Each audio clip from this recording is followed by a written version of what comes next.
Hello heroes and villains, my name is Jordan and welcome to my channel. Today's video is going to be a dedicated review of Us Against You by Frederick Bachman, translated by Neil Smith.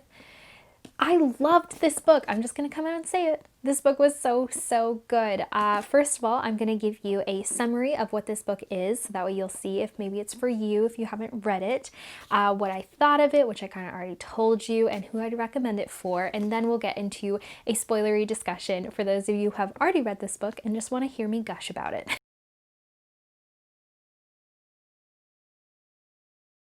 So what is this book about? This book is all about Beartown and all of its residents, and by all of its residents, I mean all of its residents. You will meet so many people, people that you will love and people that you will hate. And all of these residents, they have some conflicts, they have some violence against each other, there's gangs, but they all come together around one thing, and that is their hockey team. They love hockey and they love it hard, so everything starts to crumble when one of the hockey players assaults the coach's daughter, and there are rumors that hockey is going to be disbanded in their town. And it is all about that brewing in the beginning, and we know from the very first chapter that this is all going to lead to the end of the book, and at the end of the book there will be a death.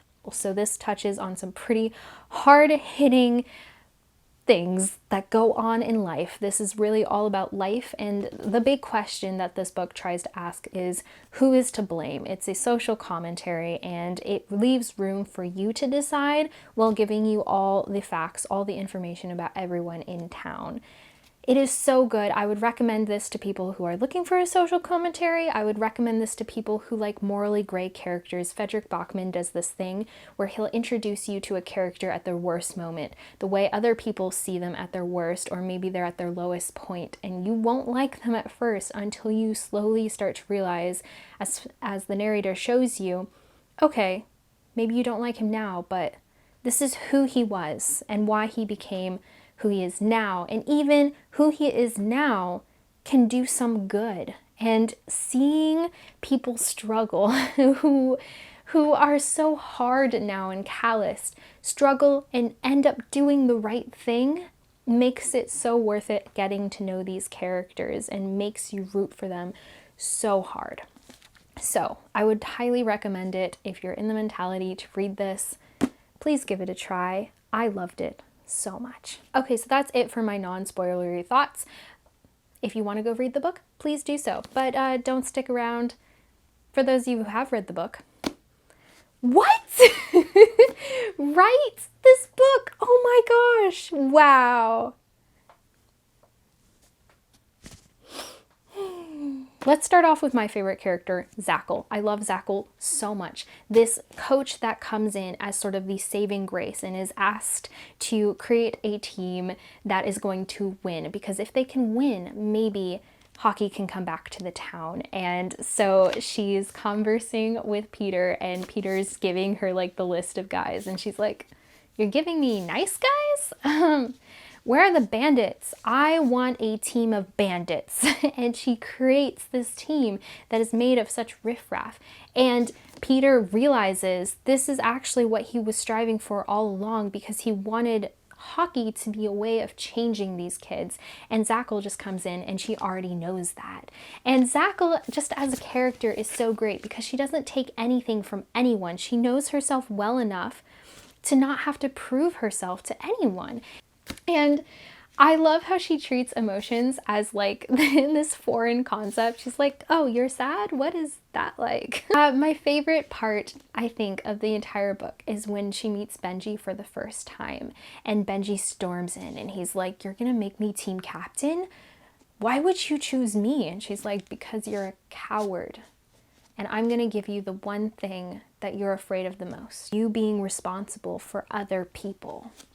And they have this little intense moment together, and she forces him in that moment to choose whether he's going to go get the boys out of the locker room and be the team leader. And that moment where he does, and the team accepts him, not because he became the team leader because the coach told everyone he was, but because somehow he already was. And Benji as a character is so great. He has to be strong because his father committed suicide, and he is walking this line of almost being his father every time and ending up in the woods and almost taking the same path. And his sister, his poor sister, who deserves so much credit because she found their dad in the woods and she had to become strong to be the mother.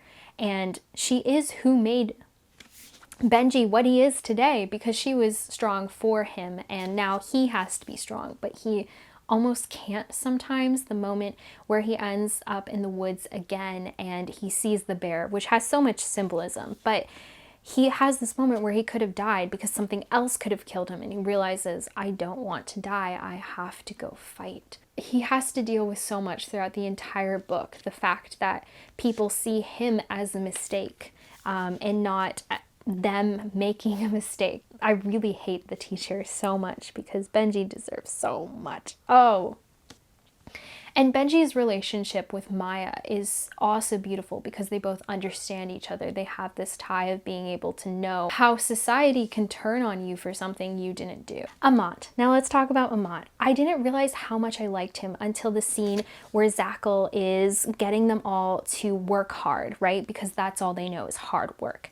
And she gets them in the rink and they're doing strength exercises, and the last one standing is Amat. Why? Because he has so many people behind him. He almost is representative of all the Lost Boys in town.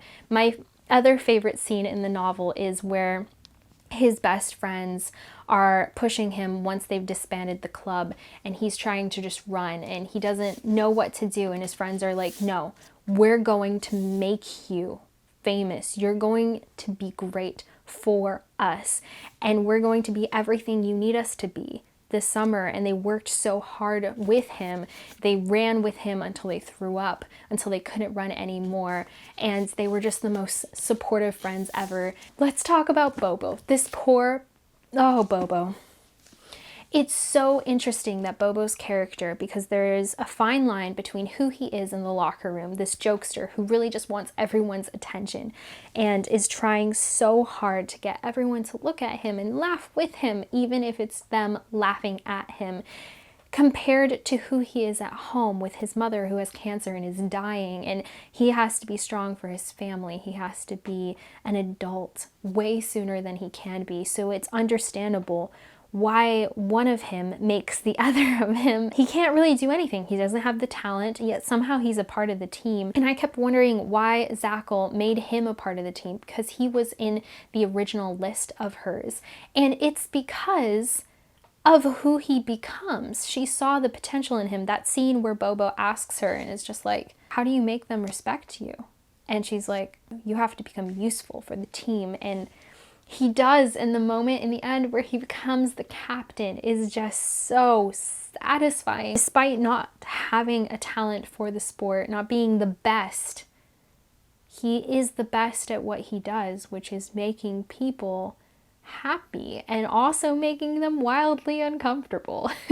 Now let's talk about Maya. Everything seems to be connected to Maya. She's the one who's assaulted, and she sees that in other people. The way that they're fighting, she feels like it's for her, and she doesn't want that. And the way that she's able to deal with everything so beautifully through her poems, through her songs, her music, is so nice to watch.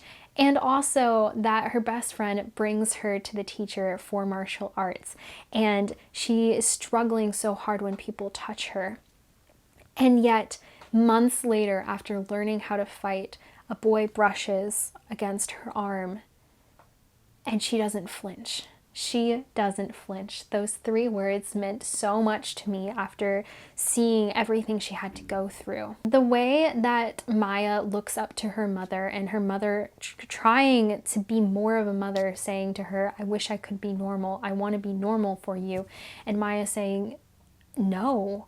Other kids had normal moms, but I got a role model, someone who just by being herself was able to show me that I could be anything. Leo. Maya's little brother, who is trying so hard because he wasn't able to be there for his sister. He wasn't able to protect her. And that's what brothers are for, right? He takes it out on himself physically, emotionally, and he's just trying to fight. And he's just so young. And the moment where he protects Benji from getting a broken kneecap and takes the blunt force of everything because he's beating himself up. And then he gets a black jacket in the locker room. And he finally feels like he's got people around him, someone who can do what he can't. And he's just trying so hard. And he's winding himself in a spiral. And even the teacher tries to save him. And Leo is just like, no, you can't save me. Now Anna. Anna is someone I really didn't understand in this novel because she is very brash. She just goes and does whatever she wants, feeling however she feels. And this has huge repercussions because of what she does to Benji, and Maya calls her out for it and says she's just like everyone else in the town who, if she doesn't get her way, she throws a tantrum, and boy, oh boy, does she throw a tantrum. And I felt like I had such a huge grudge against her in this story, and yet somehow ended up respecting her because, while I had a grudge on this fictional character, she didn't have a grudge on anyone.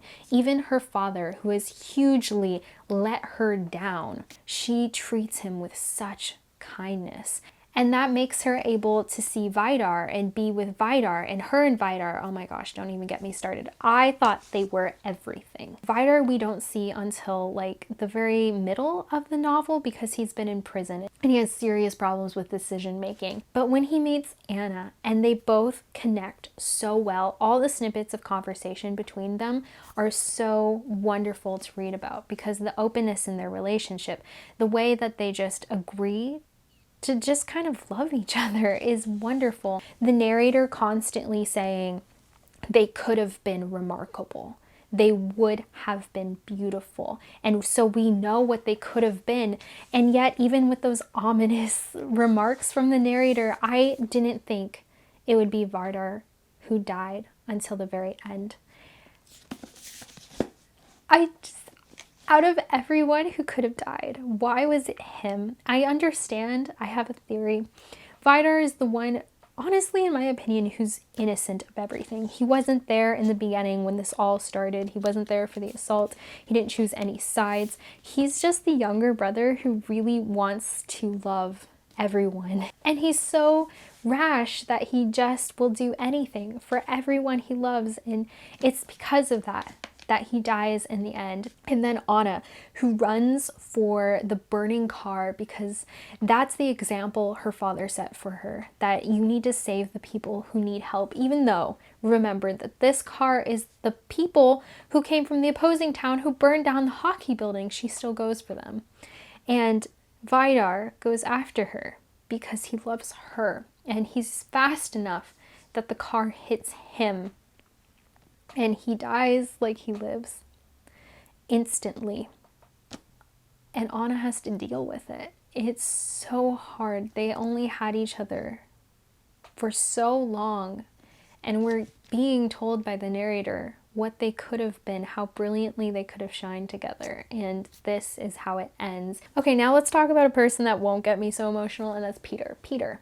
I really had no pity for Peter. He was the one character I really didn't like at all because he was so stuck in the past. I really felt like the moment where he was a hockey player in high school and he missed the net and everything was lost to him. I feel like he stayed in that moment of time the rest of his life and kept trying to get back to that moment by being a coach. And so he wasn't able to be a good father. He wasn't able to support Leo enough because he was afraid of glue. And Leo wasn't afraid of anything. And he wasn't able to be a good husband for Kira because he wouldn't let her be who she needed to be. Kira was amazing and wanted to be so much, but was held back because of Peter. And I'm so glad at the end Peter quit because it really was killing him. Hockey was killing him because that wasn't who he is now. It's who he was, and he didn't see that. And being able at the end to give Kira the future was so rewarding to see. I was so happy that that finally happened. Because Peter, man, Peter. What else? Who else is there? Oh my gosh, we got to talk about the 4 old ladies and the 4 uncles because they were great. The 4 uncles who came to every game. The guys who started their calendars date instead of at January in September because that's when hockey started. And the 4 old ladies, the moment where the game started and the 4 old ladies come in and one of them's carrying a cooler and the security guard's like, ma'am, what is in there? You can't have that in here. And the old lady's like, it's my cat. And the security guard gets so confused that he just lets them in, cooler and all. And they end up just drinking beer on the stands. Wow. Wow. And then the way it ends, I feel like we all know I was really upset when it ended. I was tearing up when it ended, but I'm so glad we got the resolutions that we did. We got Peter and Kira fixing their relationship. We got Anna becoming a fighter. We've got Benji leaving town, and Benji leaving town in the moment where he talks to Timu. Timu turning to Benji and being like, you have the look in your eye that I wanted to see my brother have. I wanted to see him realize that he could leave and become something more, and Benji leaving and becoming something more was fantastic. And Zacharias supporting Amat, who becomes a lead hockey player, and Zacharias going off into his own field, which was video games, and just the entire arc of Zacharias being the character behind the scenes because he didn't fit into the hockey narrative. Even though he tried, he wasn't even worth it to get even a comment from the coach. And so he goes off and realizes, I have to do my own thing. And Amat supports him too and shows up and is like, you think that I'm going to be the professional? No. He's going to get there first. And he does. Oh my gosh, the 4-year-old hockey player who grows up and becomes the best female hockey player. I was so happy to see that. The moment where Timu walks into her apartment building and tells all the adults there, sets down the hockey bag with her gear in it and is like, no one hurts her anymore. She's got brothers and she grew up to be the best. Okay, so those are all the thoughts I had about this book. There was a lot, but I probably didn't even get to all of them. I hope you enjoyed this gush, this mess. I'm sorry if nothing made sense because I just finished reading this book this morning and I have so many emotions. No, I wasn't going to be like other reviewers who calmly collected themselves and pinpointed all the points they wanted to make. Nah. You know, when you're a mess, that's when you do the book justice, right? Right. I hope you enjoyed though. Let me know what you thought of the book if you'll be reading it, and I will see you in my next video very soon. Bye guys.